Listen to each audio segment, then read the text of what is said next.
Live Every Day Fulfilled, a tribute to Chief Steve Kaye, episode 247. Are you ready to make your law firm a profit-generating machine that will free up your time and skyrocket your impact? With more than 2 decades of business growth experience and having proven that you can be successful while prioritizing your family and your impact, introducing the Profit with Law podcast. I am your host, the creator of the Firm Differentiator 10X Effect, Moshe Amsel. Well, hello and welcome to another episode of the Profit with Law podcast. I'm your host, Moshe Amsel, and today I want to remember a man that had a profound impact on my life. It is no secret that I am a paramedic here in Rockland County, New York. Well, my days in EMS had roots that started when I was right before I was 18. So I was in high school, and a senior that was a grade ahead of me was reading a book, and I saw a picture of an ambulance on it, and I said, "Hey, what are you reading?" And he said, "Oh, I'm studying for the EMT exam to become an emergency medical technician." And I said, "Oh, tell me more about that." And he started to describe to me the life of a volunteer in the ambulance corps. And it sounded exciting, intriguing, and like something that I could get involved with. So I went with him to the ambulance building. I put in my application, and I started riding as a volunteer member of the Spring Hill Community Ambulance Corps. That was back when I was, 17 is when I put my application in, but it was right around my birthday. I actually took the EMT class, finished the class in August. My birthday's in August. I turned 18 right at the same time that I became an EMT, and I started volunteering as an emergency medical technician in the village of Spring Valley, the town of Ramapo, here in Rockland County, New York. Now, the chief, at that time it was called a captain. They didn't have a chief role. They subsequently added the chief role. But the captain at the time, his name was Steve Kaye. Now, Steve Kaye had been at Spring Hill for many years, and I had no idea how many years at the time that I joined.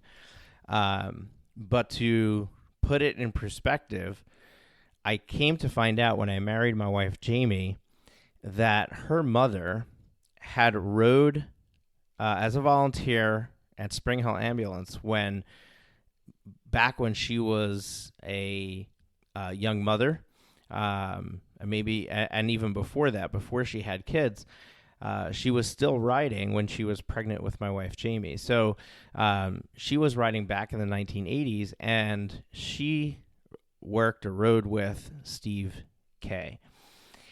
Now, Steve continued in his leadership role when I was there until he started battling Parkinson's. Nobody knew about it, but it got progressively worse, and eventually he ended up retiring and moving to Florida about 7 or 8 years ago.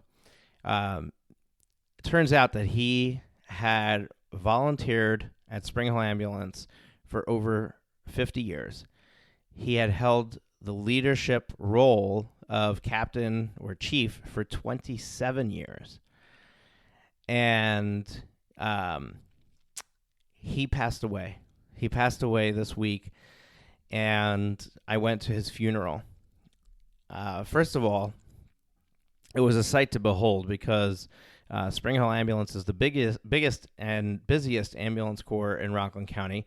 Actually, that's a false statement. I should say in the 911 system in Rockland County. And they have 8 ambulances, 3 fly cars, if you will, like 3 little SUVs that can respond to emergencies or run errands for the ambulance corps. And then they've got a number of officers or people that are in charge that have their own vehicles decked out with lights and sirens and all that. So you can imagine all of those vehicles along with a number of other vehicles like neighboring ambulance corps, the paramedics, which I'm involved with. And also, Steve was an EMS coordinator for Rockland County, another volunteer position, if you will, for many years. I think over 15 years he was an EMS coordinator. So the EMS coordinators sent five of their representatives in 3 vehicles. So you can imagine there were well over 20 emergency vehicles as part of this procession, along with the police department that was helping guide traffic and allow us to continue the procession through. Very impressive procession and very much fitting as a send-off for our captain in chief. But more importantly, when I sat at his funeral and I listened to the various people speak, most of them being his immediate family, I suddenly started to realize that here is a man that was my leader. He molded me into who I am today in emergency medical services, and also had a lot to do with my leadership abilities today. That when we become leaders, when we step into that role, we don't know how to do it naturally. So we look at our past experiences. We look at our own experiences as the recipient of leadership to see how to lead. So clearly I learned many of my leadership abilities from him. And what was crazy to find out is the part of him that I didn't know. What was he like as a husband, as a father? He also owned his own business. He had a stationery store and print shop in Manhattan on 41st Street. Now, I knew that he had a business, and I knew that it was a printing business because he would print the letterhead for Spring Hill at his shop. But I didn't know anything more than that. And to hear what was being said about him made me realize that here was an individual who not only, besides for the fact that all of this time at Spring Hill Ambulance was completely volunteer, so he dedicated his life to the community and to us. Really, the leader in the ambulance corps is just as much as he's serving the community and delivering babies, which apparently he delivered 22 babies in his career. Besides for delivering babies, besides for responding to medical emergencies in the community, and besides for everything else that he was doing, he also was a leader to members of the ambulance corps. Now, who becomes members of the ambulance corps? Most of the time, it's teenagers who then grow into something more at the ambulance corps. So most of the time, it's young kids, young boys and girls that are looking for a leader. They're looking for somebody to be kind of a pseudo father figure. They're looking for somebody for a community that they could be a part of, where they can grow or escape or whatever it is that their motivation is. And that was his role. And there were people there, and I knew this. I knew fellow members of the ambulance corps where he really took them under their wing, and there were people there who said he was my second father, or he was a father to me, a father figure to me. But at the same time, here was his wife, who he was married to for 55 years, who talked about how amazing a husband he was and how much he loved her and how much he cared for her. And here were his daughters, 2 daughters with children of their own. He has 4 grandchildren. And here they stood at the front of the room, and they talked about how amazing their father was. And they talked about how he always loved them and cared for them and believed in them.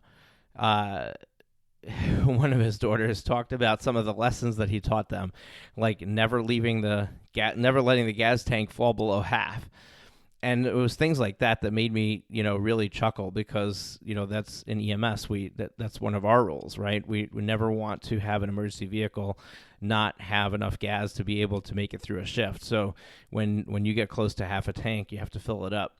But he imbued that on his children because he didn't want his daughters getting stranded on the side of the road. So he had the same level of dedication and the same level of leadership, if you may, in his marriage, in his parenting, and I'm sure in his business also. He had one niece that got up and talked about how she stationery, it lit her up, and anything to do with office supplies, and she would go to his store, and he would just give her a ton of stuff to and she would love every second of it. But it really got me thinking. I mean, there's a few things that got me thinking about that I wanted to share here on the podcast. You're probably wondering, here we're like 10 minutes into this episode, and I'm sharing this story, but like, where's it going? Like, what does it have to do with lawyers and law firms? And it may not have a ton directly to do with you, but one thing that stuck out to me is that here's somebody who got it. He figured out how to live his life to the fullest. He figured out how to value his wife and value his kids and give them the attention that they needed, that they believed that he was the most amazing husband and father that he could have been. And at the same time, he had a successful business that doesn't run by itself. I mean, you're business owners, it doesn't run by itself, right? That took effort. That took dedication. And I understand that he used to go in really early in the morning to drive into Manhattan to get to work, to be there, to open the store. And then the amount of time and effort and dedication that was required to be present at the ambulance corps in the capacity that he was, to be able to be effective and remain a leader. Like, who stays in a leadership role for 27 years? It's not somebody that nobody likes. So he's likable. He's clearly done things to have people believe in him and to follow him and to walk in his footsteps, so to speak. And what we can learn from this is that it's possible. So many of us struggle with this work-life balance conundrum, right? And we think that we need to, if we want our law firm to be successful, we need to bust our ass to the point that every waking moment is spent on the law firm. And in the process, we ignore the other things that are important to us: our family, our friends, our kids, and also ourselves. The things that we love to do. Maybe it's a hobby. Maybe it's something. I mean, he dedicated his life to EMS. It doesn't have to be EMS. You could dedicate your life to boating. You could dedicate your life to music. It doesn't matter what it is, but your law firm doesn't have to be the only thing. Now, how is it possible to have all these different things and have them all cooking on all cylinders? In other words, to be the best husband you could or wife you could be, to be the best father or mother that you could be, and then to also be a good friend to your friends, and to also be a successful business owner, and then to also be a leader, whether it's in your work, in your community, or wherever it is. You can only achieve all of those things if you care about them enough, and therefore you prioritize them at the right times. when your kids are at school, you don't have to necessarily be present for them as a parent. You can prioritize something else. When they're home, if you're choosing something else, you're sending the message to them, I'm choosing something else. Now, it's not to say that you shouldn't. They shouldn't expect you to be present every moment that they're around. But at the same time, if you choose to always be working when they're present, you're sending that message to them. The other thing that I took, another thing I took away from the life of Steve Kaye and my interaction with him and the brief window of opportunity that I had. So for me, I was under his guidance, under his tutelage for 12 years, right? For me, the number one takeaway is lead by example. Because I don't remember him ever scolding me, yelling at me. It could be that I just have a poor memory, but I remember how he acted. I remember how, often with volunteers, you do it begrudgingly, right? So if there's an opportunity, you wait for somebody else to take the opportunity before you say, okay, I'll do it.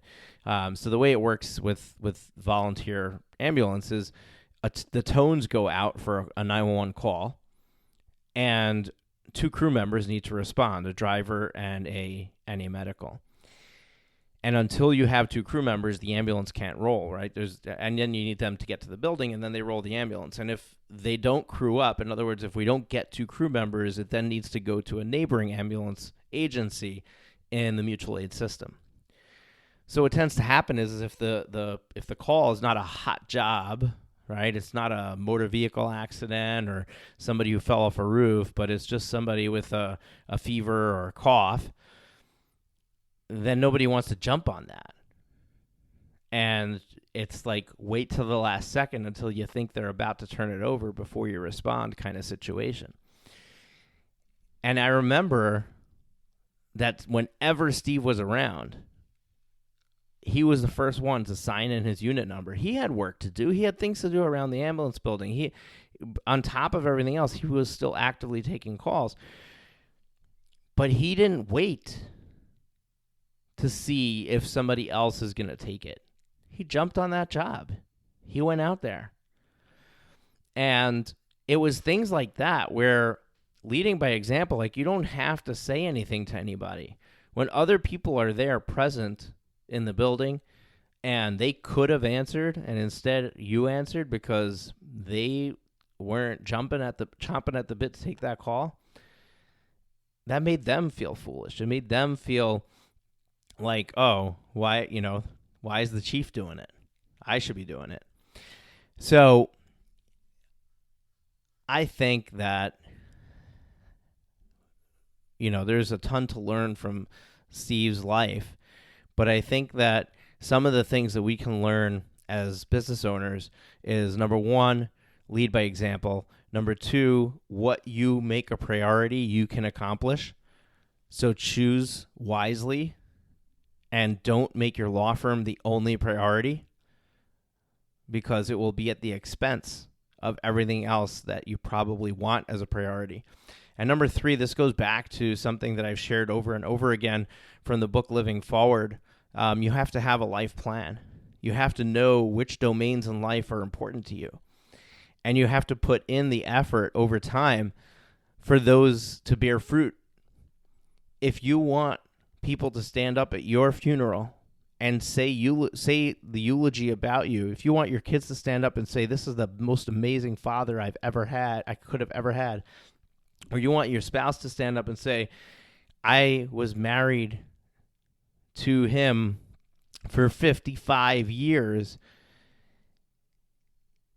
and I still feel like the most important person in the world when he's in the room, If you want people to say that about you, you have to earn that. And we earn that by being purposeful with everything that we do. So if I could leave you with one thing, I'm gonna wrap it up here now. If I could leave you with one thing, it's this: ponder what is important to you.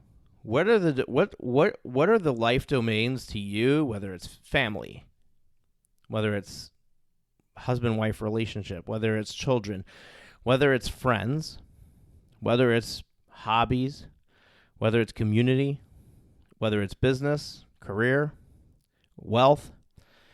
What is a life domain that is really important to you that maybe you're failing at right now? Or if you don't want to give yourself a failing grade, you're like in the C category instead of being in the A category. Choose one category, choose one domain, and get re-inspired, reinvigorated to make that domain a priority. Create a plan of how you're going to turn the ship around. It is not too late until it's too late. So if it's your spouse, it's not too late until you're divorced or one of you is dead, right? So if you've been doing a poor job, come up with a plan of how you're going to fix that. One of the things that I heard from Steve Kaye, the kids said that their parents never missed a Saturday night date night. They also said that Friday night was the family had a routine where they always went out to dinner Friday night at a restaurant, local restaurant. It was the same restaurant all the time. They said the restaurant was called Red's. I don't think it exists anymore. But these routines, because they were routines, is what created that everlasting impression, right? What is a routine you can come up with for that life domain? Maybe it's a date night that you can implement or institute. Maybe it's a family dinner night or a family movie night. I don't know, sitting here behind the microphone, what it is for you, but I'm sure that you know what it is, and you also know how to fix it. It's just a matter of deciding this is a priority. And if the action I'm going to take is a family movie night once a week, then I'm going to now calendar that in. I'm going to make sure that there's nothing that gets in the way of that. And I'm going to go home and I'm going to tell my family we're having a movie night Saturday night or whatever night it is. And then we're going to have it again and again and again until they don't remember a time that you didn't have a scheduled movie night. You can do it. I believe in you. I know that many of you struggle with time management. Many of you struggle with being able to make the time for these important things. And I firmly believe in your capabilities that you can do it, that you can prioritize these other things. And because you have less time available to you to work on your law firm, it will make you a better business owner because it'll force you to have to find other ways to get the job done. And being forced to figure out a more efficient way of doing things is not a bad thing, because if you're not forced, you may continue to work inefficiently. There are answers to all the problems. But the only thing that there isn't an answer to is you making the wrong choice. So choose wisely. Go out and live your lives. Every single day is a gift. Whenever I celebrate somebody's life after their death, it always boggles my mind that it took this person dying for the people that got together at the funeral to get together. You know, I saw people that I haven't seen in years in the EMS community because we all went to the same funeral. Why do we have to wait for somebody to die to have an excuse to celebrate life together? So I believe that it's all a choice. I believe that every day we get to choose how we're going to spend our time. And if we're not intentional, the same way that you have to be intentional with your business in order to grow your business, if we're not intentional with our lives, we are not going to become better. We're not going to grow our lives. So get truly focused on what it is that you want and figure out where the gaps are. Figure out where your weaknesses are and go out and conquer your life so that you can not only enjoy every single day, but when you're done, you can go in peace knowing that you did exactly what you set out to do. But I'm sure every one of my listeners has a very long life to live. So don't go anywhere just yet. And just live every day. Just enjoy the moment. You know, some people, they express frustration to me with the challenges that they're having. Why does it have to be so difficult? Why do I have to have these challenges? And my response to you is enjoy the challenge. Enjoy the opportunity that you have to conquer that challenge. Every single thing that you come across that challenges you, as long as you confront it, it makes you stronger. And we are constantly becoming stronger and stronger people, which gets us to be able to enjoy a more fulfilling life. And if I have one blessing for you, if I have one wish for you, it's that you get to live every day of your life feeling fulfilled, feeling like you have achieved a ton, that you're on your way to whatever level of greatness it is that you decided you wanted to go for.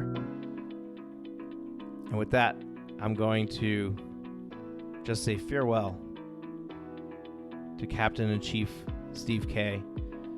I will forever remember you.